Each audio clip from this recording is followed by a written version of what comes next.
Welcome to Women in Leadership Talk, where you'll hear from successful women who are empowering other women with their stories of adversity, resiliency, and success. And here is your host, Vicki Bradley, founder and CEO of Women in Leadership Empowered. Hello and welcome everyone to the Women in Leadership Talk podcast. Wow, we're going to have a great conversation today. I have Aimee Christian joining us, and I want to give you a little bit of background on her, but she's got, some changes that have just happened that we're super excited to lean into and learn about. But let me tell you why I've asked Aimee to join us. Aimee is a Ph.D. She has been the Vice President and Global Head of Corporate Communications and Engagement at Jazz Pharmaceuticals. She's just recently made a change that she spent 25 years of experience in the biopharmaceutical industry. She's led leadership positions with Sanofi, Novartis, Syngenta, a number of other brands across Europe and the US. And so she is a biochemist and scientist at heart that has this real creative energy in her that she is unleashing. And so, Aimee, welcome. We're so excited to have you here with us today. Thank you for having me, Vicki. This is really a great opportunity, and I'm really looking forward to the conversation. Me too. And audience, thank you for being here. We know you have a choice as to who you listen to, and we're grateful to have you joining us as well. Aimee has a really interesting story and career. And when we met, was that a couple of months ago, I guess we met, and I was fascinated with her journey. So you heard me talk about, she's a PhD, she's a scientist, but she also has this amazing creative side. And so I thought maybe, Aimee, where we would start is, share with us a little bit that journey that you've had and where, what, and how it's led you to where you are today. Absolutely. Thank you. So I guess my 10-year-old self wanted to be a pediatrician. I was going to be a medical doctor. And that's what I went to undergraduate college for. I was a zoology major, which basically meant I was biology with upper level animal biology classes, and I didn't have to take the upper level plant biology classes in the college that I went to. After undergrad, I did what most pre-med majors wanted to do, and I applied to medical school. And I applied to 21 medical schools and was rejected from 21 medical schools. And so clearly the universe was trying to send me a very strong message that was not going to be my path. My parents were a huge proponent of education. And my father always famously said, get as much education as you can because they can never take that away from you. So I pivoted and decided to explore getting my PhD. And in actual fact, not really knowing what I would do with that, but it was more education. And I really liked the creative thinking and that part of life. So I ironically was accepted into a PhD program that had rejected me from medical school, and I got a scholarship. So I didn't actually even pay for my PhD. Amazing. So it was, the universe is very interesting. And if you listen to it, you can be guided in really powerful ways. Yeah. So went and studied biochemistry. My thesis was looking at the metabolism of cholesterol as it related to atherosclerosis. It was really fascinating. I really enjoyed the academics, the critical thinking. But I paid attention to the fact that I didn't really enjoy the solitude of what a career in academia at that level would look like. And so about halfway through my degree, I started thinking, well, what else can I do with this degree that would make sense for me? And I discovered the pharmaceutical industry. I actually started in scientific operations, where I was what they called a medical liaison. And the job was to have a universe of an audience, so to speak, of academics, investigators, KOLs, academicians, and develop relationships with them so you could provide them with information that they needed in order to carry on their work that was relevant to the company that you worked for. It was a fascinating job. And I stayed in that role for many years, and even was moved to Basel, Switzerland, Wow. to take over the training and communication for the medical liaison group that we wanted to start up outside of the United States. And that's kind of where my journey with communications really started, because as I was doing that role, I paid attention to the things that I really liked about the role. And you said in the intro, in the very nice intro, thank you, that I had a creative part of my brain that was very, very hungry. And it's true. Everything that I was able to do from a communications perspective really energized my experience. And so when I was offered the opportunity to take an actual communications role, I jumped at the chance, not really, again, knowing what I was getting into, but understanding that there were aspects of the job that I really, really loved. And it's proven to be the best decision of my life. From that moment on, I've taken roles of increasing responsibility, where I was responsible for businesses and the communications of a business, and then a function like R&D. With my scientific background, I tend to gravitate towards those kind of heavily science, either organizations or roles. I eventually graduated to managing regions, and then the actual functions, where I was given responsibility for internal communications, external communications, social, digital, media. And since I'm so passionate about the field, it was really interesting to learn on the job and really grow in my career in really exciting and powerful ways.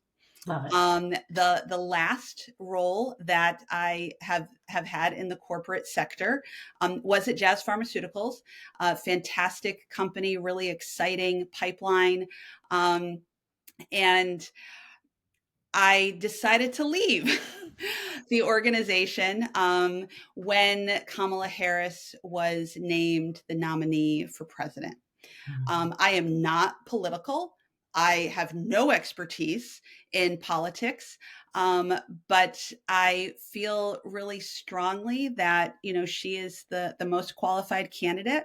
And not to get into politics, in 2016, when Hillary Clinton lost, I was more devastated than I thought I would be, and had kind of um, decided that I was never going to, sadly, see a woman in that office in my lifetime.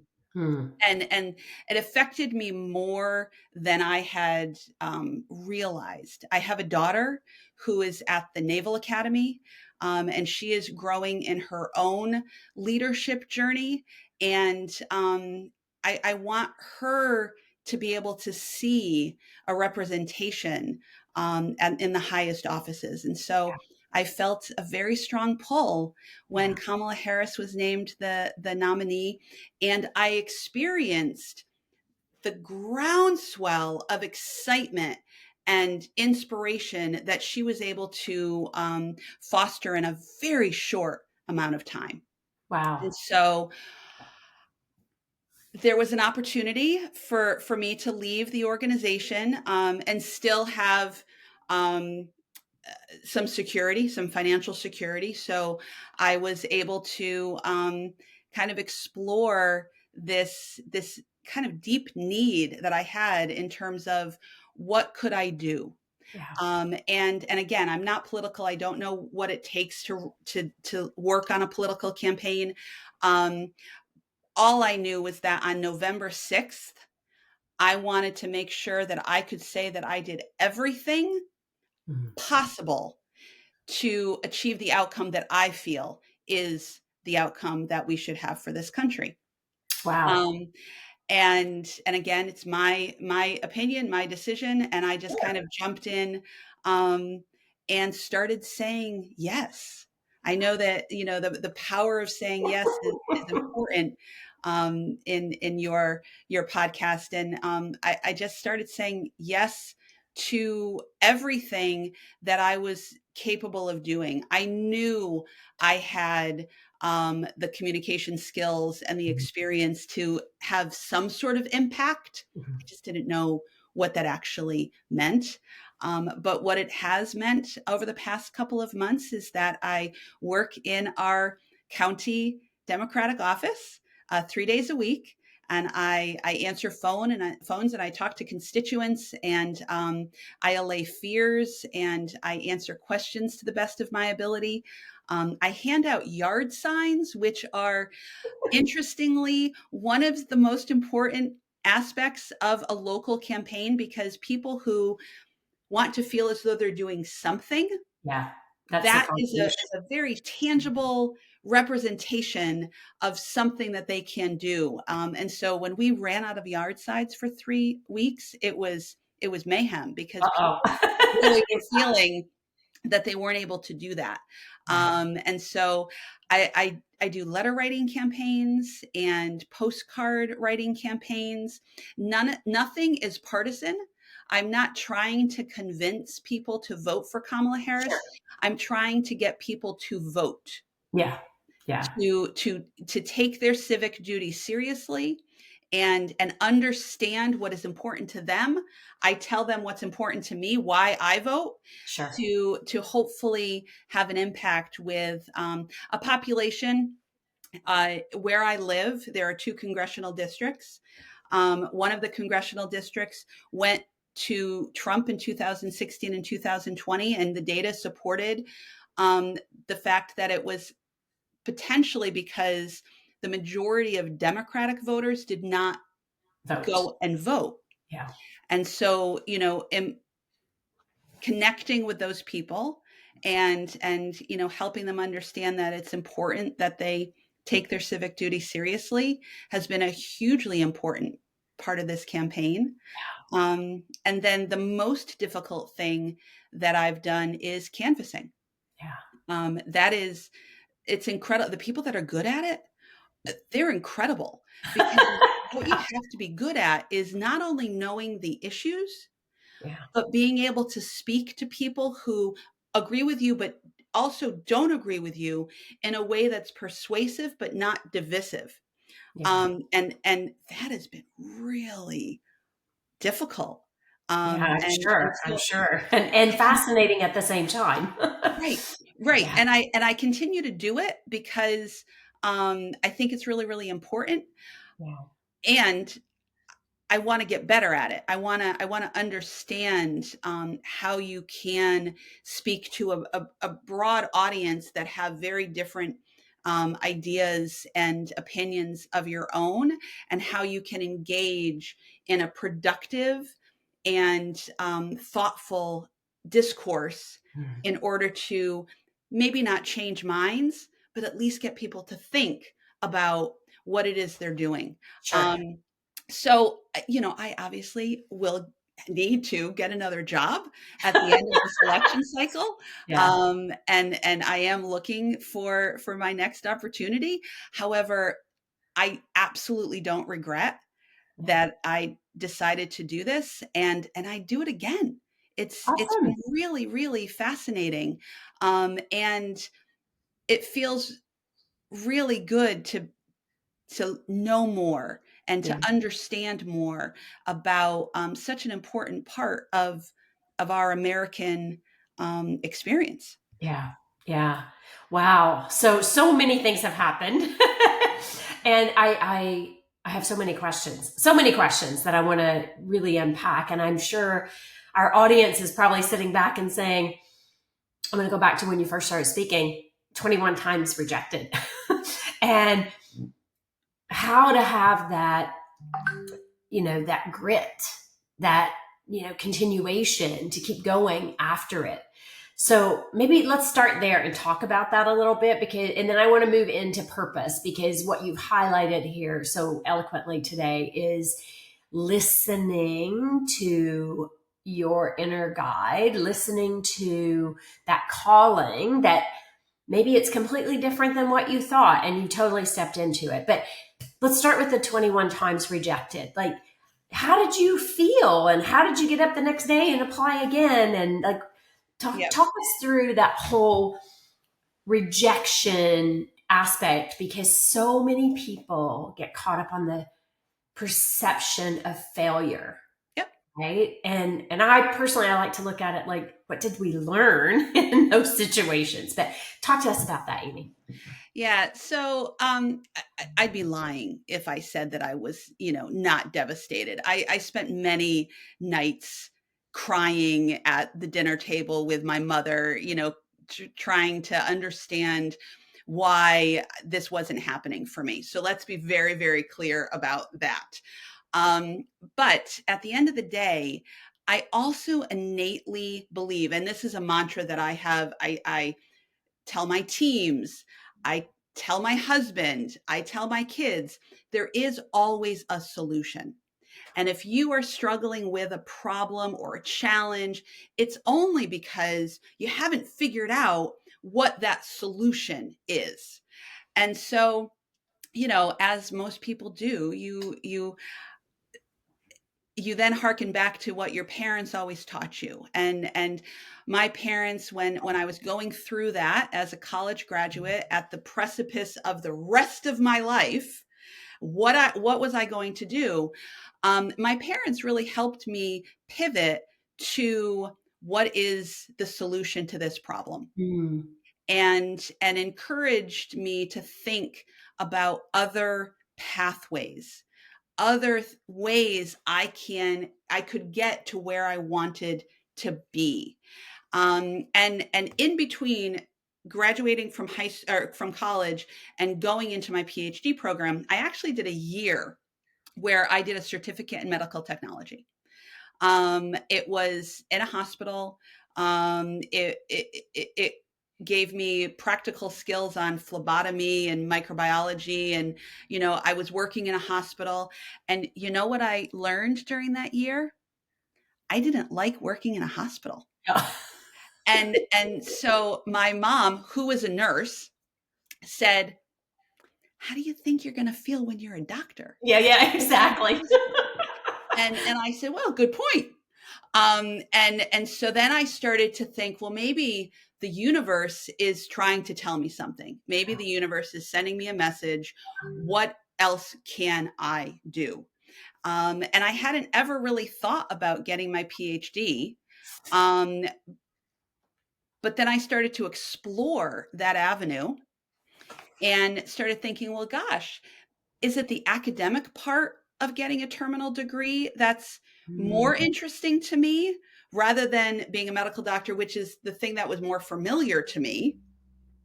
And then interestingly, the process of getting into a PhD program was much easier.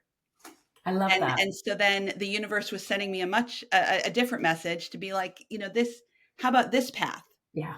And I've always been very, very open. I say I always come from a place of yes. Is it always the right decision? No, not always the right decision, but I'm always very open to what is being offered to me. And when I'm in it, I start to explore what are the aspects that I like and what are the aspects that I don't like. So when I get another opportunity, I can start to kind of hone my path to get closer and closer and closer to that perfect experience, which obviously does not exist. Yes. But you can Sure. get closer and closer if you're really exploring your likes and dislikes at every step of the way. Yeah. It's always so challenging when someone says, what do you see yourself doing in 5 years or 10 years from now? Who knows? Well, I hope to be happy. I hope Yes. to be healthy. But in terms of focusing on a goal that cannot be challenged or changed doesn't seem like a productive Yeah, use of time. And exactly. I have two college age kids. And my experience with them in their high school as they were preparing to go to university was that they kind of felt like the choice that they made was the only choice that they were ever going to be able to make, Find who they're going to be. and it was going to define their path. And so I tell that medical school story Yeah. to every student that will listen to me, because it really, I think, Yeah. demonstrates that I was very focused on what I thought I wanted to do. Yeah.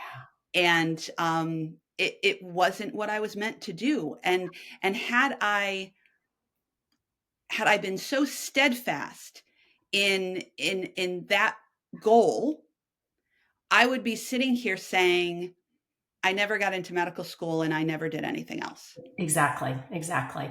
So many things. I love what you're sharing, because I hear this often from clients, from young people, from, we do have this tendency to create a vision that we think that's the only way to get there, right?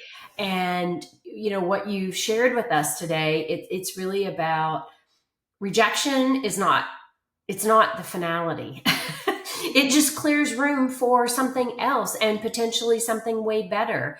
And so that power of yes, I love that you share that, because I say that to my son as well, right? Because he just graduated university and he's like, I don't know. And I go, just say yes, go try things. It doesn't mean you have to do it for the rest of your life. Like, go and try something, see if you like it. If you don't, then you'll pivot, you'll change, figure out what you do like, figure out what you don't like, right? Like, and that's just smart. And so, this has led you now, because you've been a very senior executive in a number of, leading pharmaceutical industries and or companies, and you listened to your calling, you listened to your purpose, and you've made this switch. And when I heard you, you were saying it doesn't mean it's forever.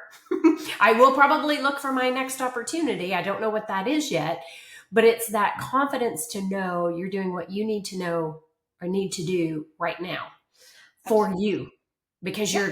you're in alignment with what your actual purpose is, and something that's fulfilling you at a much deeper level than a title or a paycheck or going through that motion, right? It's something that's really driving you. And that learning is showing up, right? But that constantly learning and experiencing. Yeah, absolutely. And I didn't know what to expect when I joined the campaign as a volunteer activist writer. That's how I kind of describe myself. But it's been really, really interesting. I've been part of the community that I live as a summer resident and now as a full time resident for multiple decades, for about 35 years, and it's a lovely place to live. But this experience has really deepened my connection to the community, Mm, and has beautiful. really helped me understand the power of a community like this to affect change. Yeah. That was an unexpected and unintended consequence of this. I thought I would, be good at writing letters, and they'd be like, write more letters.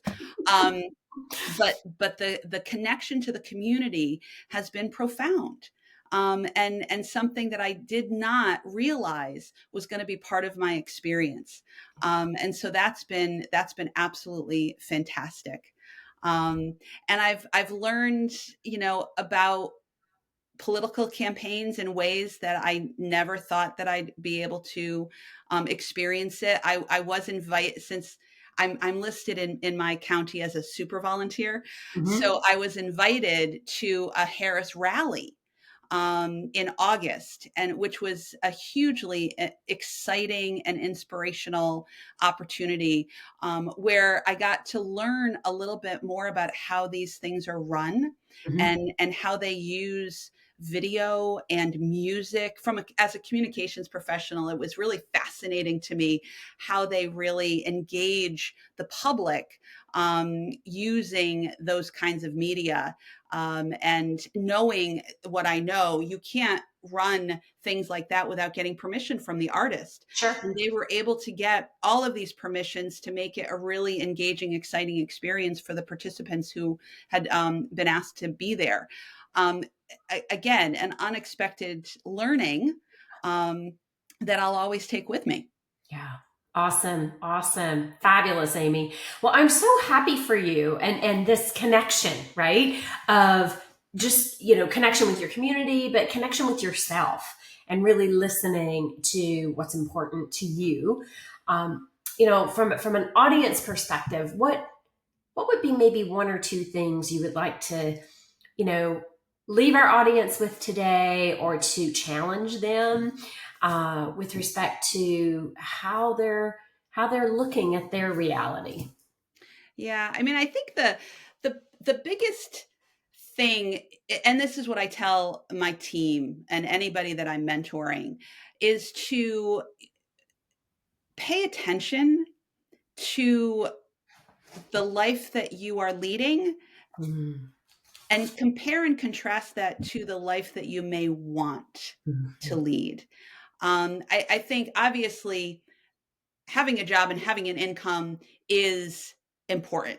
I'm not going to dispute that. And Yeah. again, I will be looking for a full-time role after the election because I need an income. There's no disputing that at all. However, I think people can have confidence in their abilities without being arrogant, Yeah. to know that they can take a step, a pause, a change, whatever they feel they may need to do, and know that that's not going to be the end. Yeah. And I think that that's really important, particularly,